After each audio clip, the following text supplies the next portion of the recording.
ሰግጠህ ረግጠህ አልሰማም ብለህ ታርጌትን ምታ ነው። የመረዳት አቅሙ ትንሽ የሆነ ሰው መሰገጥ የሚለውን ቃል ወስዶ ሱሪ አውልቆ ሊሄድ ይችላል።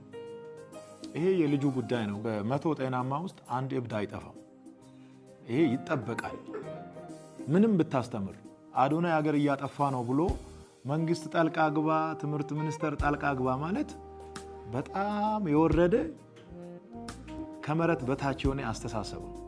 አዶናይ የሚያስተምረው ትምህርት አገርን ከጎዳ፣ ትውልድን ከጎዳ፣ ብሔርን፣ ፖለቲካን፣ ሃይማኖትን የሚነካ ከሆነ መንግስት ራሱ ያያል። በቂ በላይ የሆነ አይን ያለው መንግስት ነው። ቲክቶኩ ስላለ ሁሉም ሰው እንደዚህ ስልክ አድርጎ ማንኪያ ከእጁ ሲወርቅ መንግስት ይላል። ፍሪጁ አልከፈት ስል መንግስት ይላል። በሁሉ መንግስት ይላልና ቲክቶኩ ያመጣው ትሬንድ ነው። ይሄ ትሬንድና ሁሉም ሰው መንግስት ስላለ መንግስት ለሁሉም ሰው አቤት አይል። መንግስት የራሱ አሰራር አለው። መንግስት የራሱ ህግ አለው፣ ህገ መንግስት አለው። የሰዎችን የሀገርን ደህንነት እስካልነካ ድረስ እንደፈለገ አንድ ሰው ማራመድ ይችላል። በዚህ ነገር ላይ ዝም ብሎ ሰዎች መንግስት መንግስት መንግስት መንግስት ትምህርት ሚኒስቴር መንግስት ትምህርት ሚኒስቴር መንግስት ስላለ ሐሳብ መቀየር የለብህም። ሰግጥ የሚለው ቃል እንዳትጠቀሙ ብያቸዋለሁ። እንዳትጠቀሙ ጋይስ። ይህ ሰግጥ የሚለው ቃል እውነቴን ነው የምላችሁ በጣም ብዙ ጠላቶች ይዞ ቢመጣ አይገርማችሁ? ከምታስቡት በላይ ማለት ነው። እንግዲህ ከ2 ቀን ነው ከ3 ቀን በፊት ሰግጥ የሚለው ቃል እንዳንጠቀም ብዬ ፖስት አደረግኩኝ። ይህ ፖስት ደግሞ ከምን የመጣ ነው መሰላችሁ? ካለመሰገጥ የመጣ ነው። ስላልሰገጥኩኝ ነው ሰግጥ የሚለው ቃል አቁሙ ያልኳችሁ።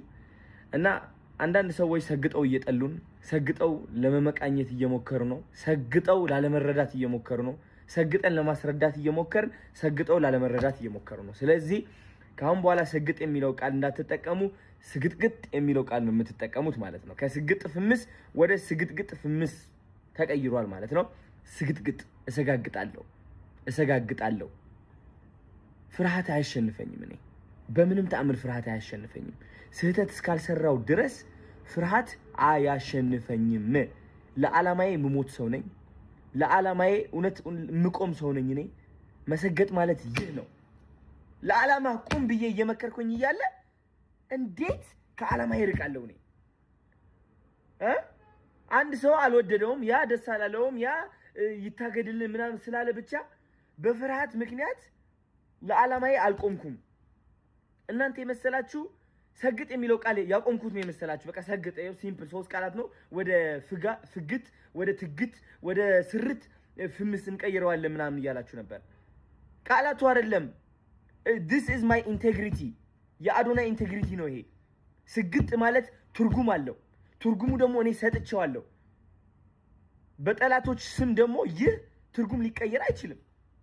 90% ሰዎች የምንስማማበት ትርጉም ነው ስግጥ ማለት። ገባችሁ? ሰግጥ እላለሁ። አሁን ደግሞ መሰገጥ ብቻ ሳይሆን መሰጋገጥ አለብን ጋይስ። ሰጋግጠን ነው መስራት ያለብን። ሰጋግጠን ነው በራሳችን መተማመን ያለብን። ሰጋግጠን ነው ደፍረን መውጣት ያለብን። ስግጥግጥ እሰጋግጣለሁ። ስግጥግጥ